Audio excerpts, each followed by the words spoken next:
Bloomberg Audio Studios. Podcasts, radio, news.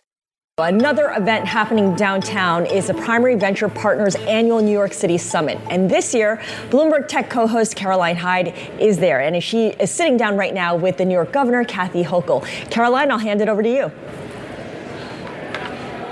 Scarlett, thank you. And I can't think of a better person to be sitting down with about how AI is embraced by this state, by this city. Governor Hochul, thank you for being with us today. Thank you. And I think of 2024 when you first announced Empower AI, when you think about being at the forefront of transformational change that AI is going to bring.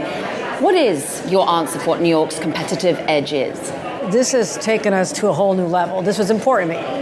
I'm a New Yorker, I'm competitive, I want to be number one. And so we saw the great potential from friends that I'd have in the industry, Tom Secunda and others, brought an idea to me that we could have this incredible, first in the nation, partnership between academia, state government, and the private sector. So literally the idea was talked about over breakfast in October.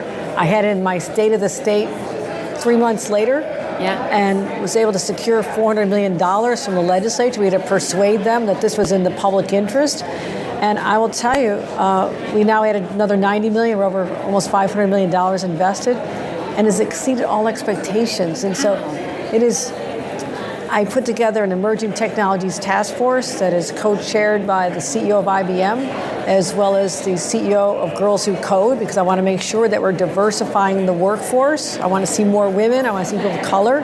And that's why New York is such an attractive place all across the world. But in our AI space, I wanted those to be the researchers, the thinkers, the innovators of solving some of society's greatest problems.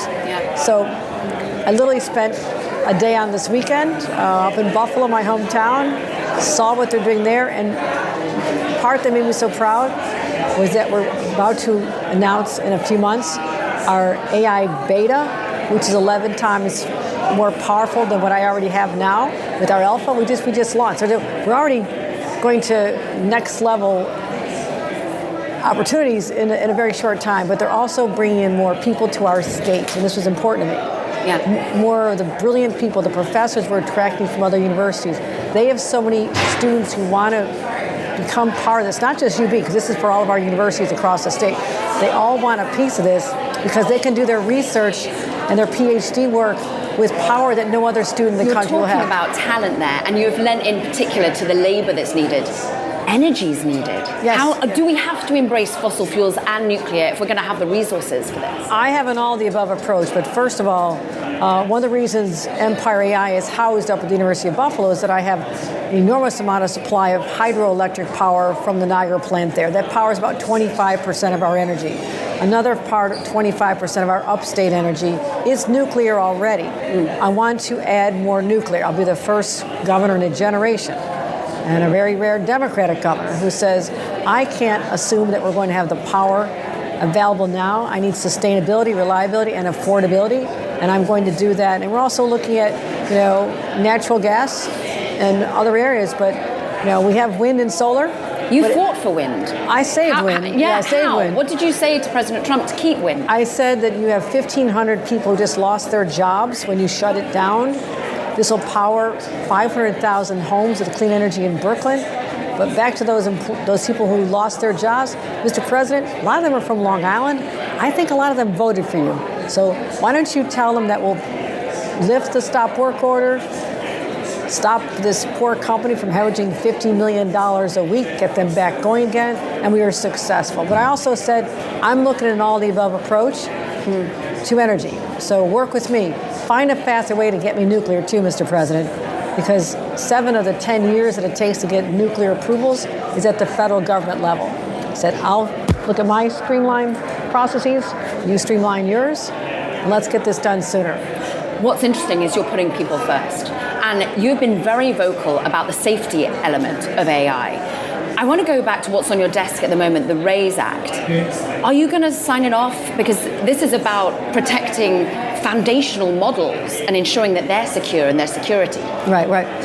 I'm looking at it, I have to be honest, our policy is that when there's a bill on my desk, we don't talk about it until I'm ready to sign. I have over 900 bills. They're on my desk. They have to be signed or vetoed by the end of the year. So it's, obviously we're looking at that seriously. But we have been leaders in protecting our children in particular from AI chatbots, and making sure that when someone starts talking about suicidal thoughts, that the platform will provide them resources and support, and just trying to find different ways, because this is the whole new frontier, right? It's hard to know what the challenges and the problems are going to be when you're just starting out, but we have to be that forward thinking. I have to protect New Yorkers as well as our businesses, but let the tech industry know this is the place you want to be. We're innovative, we're smart, we have the talent, and I'll make sure we break down barriers to your success. Is there a worry from those foundational LLM creators, the likes of OpenAI, about that regulation? Well, I think people prefer to have a federal regulation. I mean, think about the responsibility of the federal government.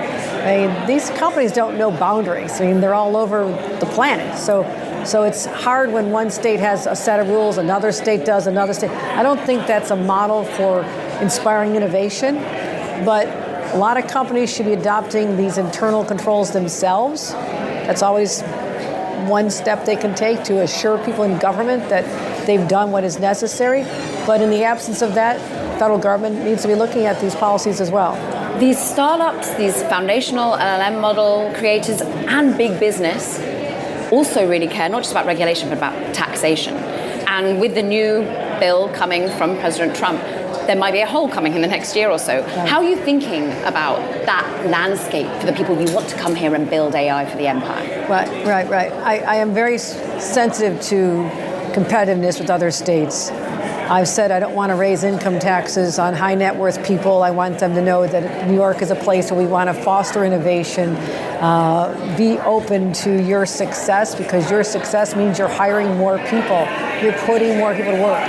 And to the extent that you're willing to seek out future employees in some of the neighborhoods that have been underserved. Like, this is what Micron is doing. As part of our deal to get the largest semiconductor manufacturing facility investment in American history, $100 billion. Out of Syracuse, right? Out of Syracuse. I landed that in my early days as governor. I said, I'm not losing this one.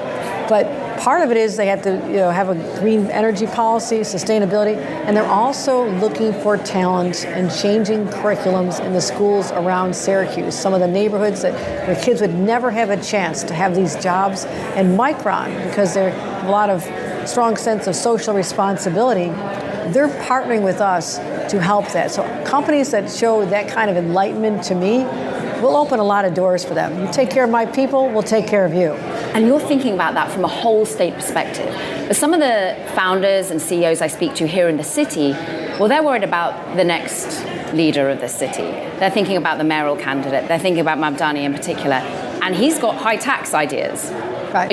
How are you convincing them to stay here in the state? Well, they need to know one thing, is that the city of New York, as powerful and mighty as it is, it's still a subdivision of the state.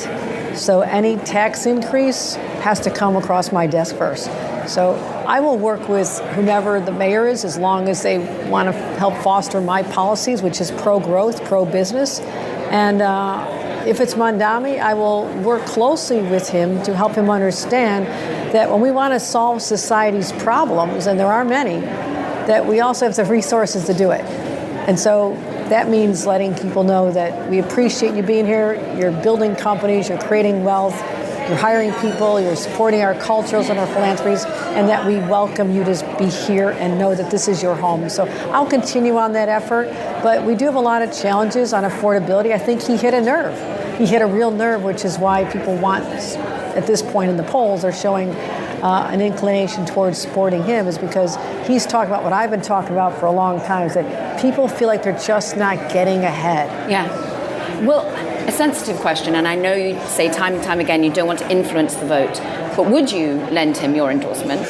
I'm having conversations about all kinds of issues. There are a lot of very strong philosophical differences. I am a staunch capitalist. And so I need to know that people can have a certain philosophy, but you have to govern in reality. Yeah. And the reality is that this is the financial center of the world. We want to make sure that this is known as the tech center of the world, the innovation capital, and I want to make sure we inspire people to come here. Where I do have a fear is that the policies out of Washington with Donald Trump is going to stymie that, because 47% of new startups in the tech space are founded by people who are foreign born. So if those students stop coming to our universities and we stop attracting people who are the most brilliant in the world, they don't feel that there's an open door for them to be here in the state of New York. Well, they're here, welcome here, but not in our country, and there's barriers to that. That's something we have to overcome, and I'm really fearful about that long-term effect of that on our ability to remain competitive with the rest of the world when these people are being recruited, people who are already here, to go to other countries upon graduation or not come here in the first place. How do we overcome that? And that's what troubles me greatly. Very briefly, a way you could drive revenue, casinos. Would you have one in Manhattan? I am not allowed to have my thumb on the scale on that. The way it's set up, there's all sorts of prohibitions, but it will drive money. I think it's going to be a real boost for tourism as well in the right place, so there'll be 3 of them. And so I'm looking forward very much to welcoming those dollars. It's about tourism, it's about talent, it's about Empire AI. It's been wonderful having you. Thank you very much. I appreciate that. Governor Hochul. Back to you, Scarlett, in the studio. All right, thank you so much, Bloomberg Tech co-anchor Caroline Hyde, for that conversation with the New York Governor, Kathy Hochul.